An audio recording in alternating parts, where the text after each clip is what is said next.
this. I think at times practitioners think that people who research entrepreneurship know nothing. And that's totally, utterly wrong. It's false. I think you need to have a mixture of people. I don't know what their job titles are, but the main business of a university is to undertake research. Let's make no mistake about that. You need a base of that.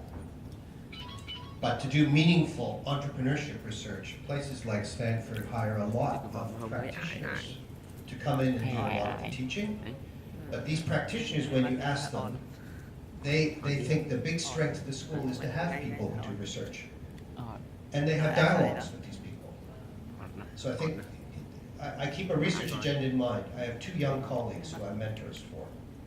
They're on a tenure track, so they have to do research. They're very young, they're relatively naive.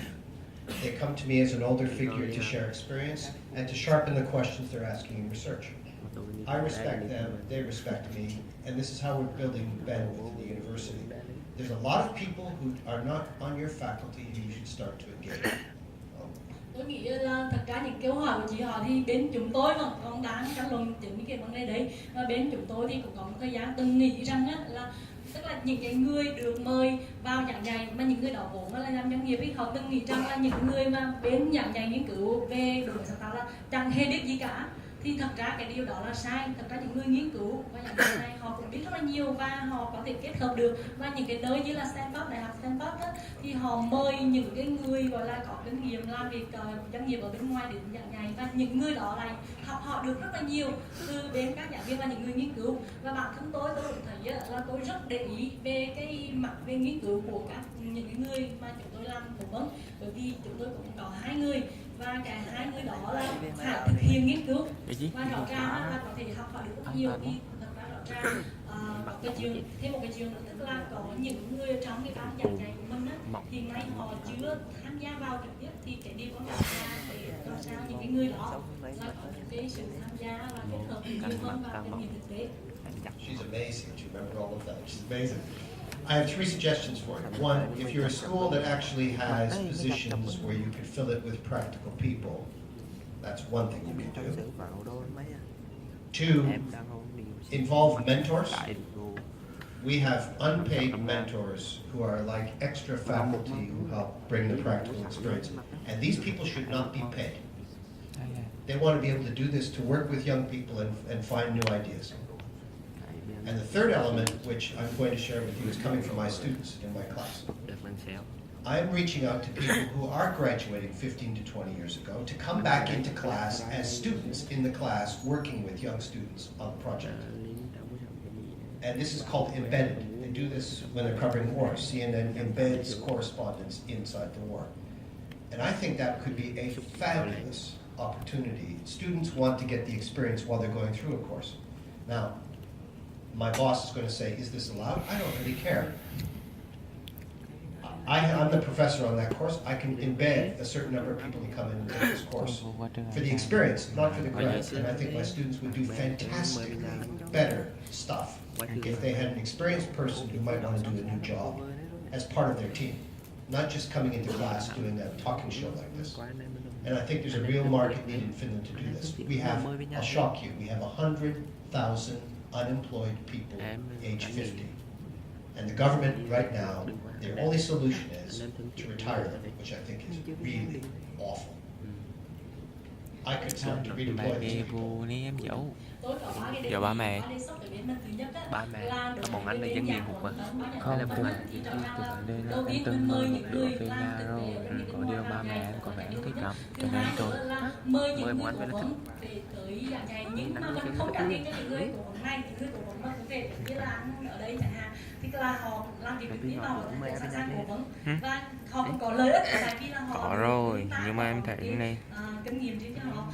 Do tiền tiền ba em thì đang hết, ba em tiền đang hết, nhưng mẹ em là tiền cả. Họ cũng quay trở lại ở trong chính Mà em những nhìn cái anh Bình Sơn là môi sẽ trường phải học suy nghĩ. thuật hay và đào tạo này, và bản thân Tại họ vì do cũng lúc đào đó em tạo làm chơi. vừa học tập lại với từ những sinh viên hiện tại của tôi. Thì cái này là cực kỳ quan trọng, bởi vì là rõ ràng nó thay đổi. Những cái người mà đang làm thì đang học thì đang chưa biết gì cả, và có những cái người mà đang làm thực tế và trước đây đã học thì họ có thể có những cái nhãn quan so sánh cũ và mới và hoàn toàn có thể bổ sung được rất là tốt. Thì So Peter already gave a very well thought, comprehensive answer. I have just a few add-ons on that. You must have at least somebody at your entrepreneurial team and at the faculty who can give practical answers. At least one. I was shocked when I was appointed head of the entrepreneurship program at our university, and one of the students came to me and asked how I fill out my monthly VAT report to tax authorities. I was like, oh, you didn't get help from my colleagues? No, because none of them actually practiced entrepreneurship in reality. I was shocked, to be honest. You must have at least somebody to help these people, your students, to give answers on that. Đầu tiên hết thì là tôi cũng rất là đồng ý với cách của giáo sư Kelly nói, tức là phải có một người, ít nhất là phải có ai đó mà có cái trải nghiệm thực tế về doanh nghiệp để mà giảng dạy cho các em sinh viên và bài vẽ cho các em sinh viên. Bởi vì tôi nhớ là có một lần tôi cảm thấy rất là sốc khi mà một em sinh viên hỏi tôi là nói với tôi là em không biết làm thế nào để mà khai thuế cái VAT ở đây cả. Thế tôi lúc đó mới nói là ủa, về trong chỗ của em không có ai họ tay cho em cái này hay là bảo không, bởi vì là nói là phải tự học và phải tự biết, thật ra là phải có người biết cái thực tế để mà giúp cho các em. And then answer about the composition of the team at your faculty. You need different kind of people. You need good researchers and you need good teachers. And unfortunately, and actually quite rarely, it's the same person. Some people, they do excellent research and they will become a full professor, but they should not teach at all. And the solution for that is that they can still teach or become a kind of an owner of a course of entrepreneurship, but use visiting lectures from companies, maybe academic colleagues, and they can still own the course, and they don't lose their face, and they have excellent results from the students, excellent feedback. Ngoài ra cái phần gọi là kết hợp nhiều thành phần khác nhau trong ba dạng của mình rất là quan trọng. Ví dụ như là thật ra ở cái này mình ít, nhưng mà ở các nước các nước phát triển, các trường đại học và bao giờ cũng thấy là có một ông giáo sư mà nghiên cứu rất là nhiều và đạt được cái học vị giáo sư rồi xong thì lại không dạy nữa, bởi vì là có bận rộn các thứ. Nhưng thật ra tôi nghĩ cái điều tốt ở đây, cái điều còn có tức là họ vẫn dạy hoặc là họ không quá dạy nhiều như trước, nhưng họ vẫn được mời dạy những cái phân tiết nào quan trọng, hay là họ vẫn thiết kế ra những cái khóa học và họ vẫn duy trì và họ làm chủ cái khóa học đó. Thank you guys. They both have business cards which says professor, that both professors at university. I for 5 years had a business card that said professor. I no longer have it, so I can share with you a different perspective. Kính xong một đợt lần mập Thì lên. là rất là cảm ơn hai vị trước đi máy tôi, bởi vì trên cái danh thiếp của hai vị này thì mấy vẫn còn ghi là Chị quen với chị. hai vị vẫn đang làm, tức là vẫn là giảng dạy, vẫn là giảng viên. Giáo sư hỏi tôi thì trước thật đây lâu là tôi từng học sinh làm ngu. có 5 năm Đấy, là giáo học sư, sinh bây giờ ngu. tôi không làm nữa. Đợt cấp 2 học Both Peter Cháu and học được không? Marco Học được are mà. world-class guys in their có. fields and Đấy. total Học mà. ambassadors of Học sinh ngu. entrepreneurship and Đấy, innovation. học They sinh are ngu. leaders in university, let's say, change process. Thế thì cả ông Peter và ông Marco đều là những người rất là Hồi xưa em học ngu lắm. tuyệt vời, tức là về mặt Hồi xưa em học lý ngu luận, quá thực bất hành, học. và cả hai người Hả? đều là giống như là ở cái vị trí Do nào copy bài của học. những cái thay đổi, Copy đi bài đâu học. thì những thay đổi ở nơi Copy à? mình làm Ừ. việc. Đó, My em xong patience rồi ended 5 years ago. kiểu thủ đoạn như thế. Nhưng mà tôi thì không đủ kiên nhẫn, bởi vì cách đây Người 5 mình năm là sống tôi đã làm hết được kiên nhẫn lắm rồi, thì tôi làm. không còn làm Sống được thật cái với bản đó thân đi nữa. chứ. I want to be part of something. I think Em thi lên there chỗ will quốc học be á. this, Đấy, em thi lên chỗ quốc học á. place Tí that giờ mất. enables you to Em thi learn cấp 3 lên chỗ quốc enterprise học á. cooperation. Bởi vì Học lúc đâu đó có tôi đồng nghĩ nghĩa là ngồi về bọn quốc học. Thế giới cần có một Hả? cái nơi cụ Thu thập thể thôi. để mà Đấy. và khác Nhau mai được mà. để gọi là đổi mới sáng tạo. Giống anh đã The anh swimming. làm If anh now nhóm. we would absolutely need to learn how to swim, and we have the Thì world được lắm full được of rồi, làm này schools bây giờ mình cứ tưởng where they teach swimming, but no teacher, knows how to swim. Và rõ ràng chúng ta thấy là bây giờ Đây, cái dạ. chuyện học bơi chúng ta cũng có rất là nhiều trường để mà đào tạo ra các em biết bơi, nhưng mà nhiều người đào tạo lại không biết bơi. And if some of those teachers know how to swim, they know how to swim despite the fact that they went through whatever they have to go through to get the job. So on the side, on their own, they learn to swim. Just like as a hobby, they learn to swim. Thế thì ít nhất là chúng ta cũng phải làm sao có được là những cái người trong cái chỗ dạy bơi đó là họ có thể họ chưa biết bơi giỏi, họ chưa biết bơi, nhưng mà họ đang học để bơi được. So both Peter and Marco are swimmers. I'm not talking about them. Rõ ràng khi ông Peter và Mark đều là những người bơi giỏi rồi, tôi không nói là những người như hai ông ở đây. But to accept as a starting point that we try to somehow mend and somehow work with or around a system that supports the fact that you don't have to be able to swim.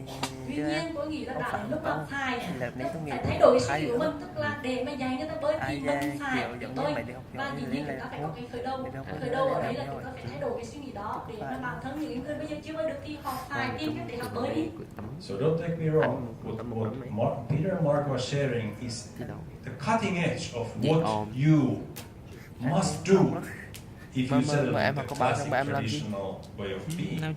I represent a radical perspective that we need to actually step out from what exists today and create something new. Create an entirely new place. Bơi xong It is like có tí đi học không? Có. where it's like neurosurgery. Peter talks about research. I want to come to this. Neurosurgery. In the world, if you have a brain problem and you are rushed into hospital, you pray to God or whoever you pray for that the professor of neurosurgery would operate. Because the professor of neurosurgery is the best neurosurgeon in the world. Mà mẹ em cho đi à? Thì tôi thấy rõ ràng là Tháng 7 tháng phải thay đổi và chúng ta xác định là phải, tức là đấy là ở những Lam cái tao riêng Lam chủ yếu là mấy chỗ trên giống như kiểu các trường mầm non chỗ phương Nam Phước Vĩnh này, chỗ ở trong Vĩnh Ninh Đông Cương có làm đấy. Trong cái khoa gọi là ngoài thần kinh đi, tức là cái chỗ mổ nào đó ngoài thần kinh. Tại vì ba hãng kiến trúc sư mà thấy những được thuế rẻ em mua ngày làm như vậy họ phải biết cái đó làm để trong dạy nội So nội không? it's up to you. The Prime Minister is calling you to action. Làm lắm không? It's up to you to organize such organizations in Vietnam where people come to you because you are in that organization and can build businesses, can train people to become masters of building companies. They come to you because you are in that, not despite the fact. Thế thì là rõ ràng bây giờ chúng ta phải từ xác định là mình có muốn là trở thành một cái nơi mà dạy cho người ta và người ta đến với mình để học được cái cách để ra lập doanh nghiệp, để ra khởi tạo hay không, và không phải là người ta đến mặc dù mình không biết mà phải người ta đến là vì người ta sẽ học được cái cách cụ thể để mà mình để họ ra lập doanh nghiệp.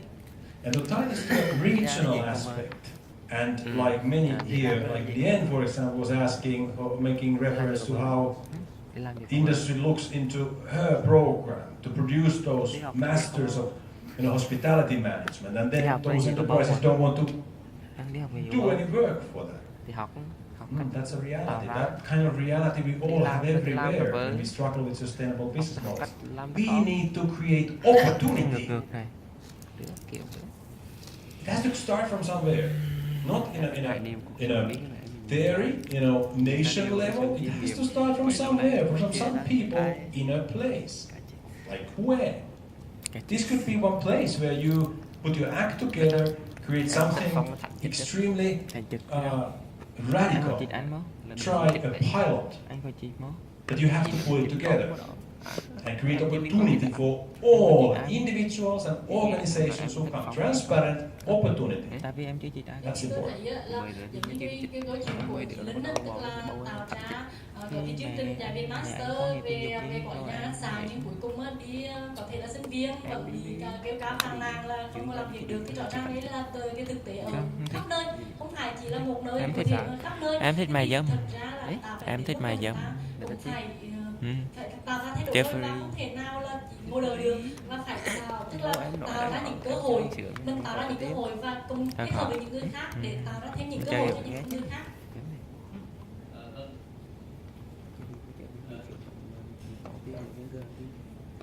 Xin cảm ơn tất cả các quý vị. Hôm nay chúng ta cũng có thể thấy là một cái sự cố gắng của ITP là cung cấp cho các quý vị các cái góc nhìn rất là khác nhau của các chuyên gia. Có lẽ về cùng một câu hỏi của các quý vị thì có rất nhiều các góc nhìn khác nhau, và đấy cũng là cái cố gắng để chúng ta nhìn thấy rằng là đổi mới sáng tạo có thể cũng có thể có rất nhiều các cái tranh luận, cũng có thể rất nhiều các cái cách tiếp cận khác nhau. Tuy nhiên thì chúng tôi cũng hy vọng rằng các quý vị cũng đã nhận được một phần câu trả lời cho câu hỏi của mình, hoặc cũng có thể là sau khi hỏi các chuyên gia xong thì thấy bối rối hơn.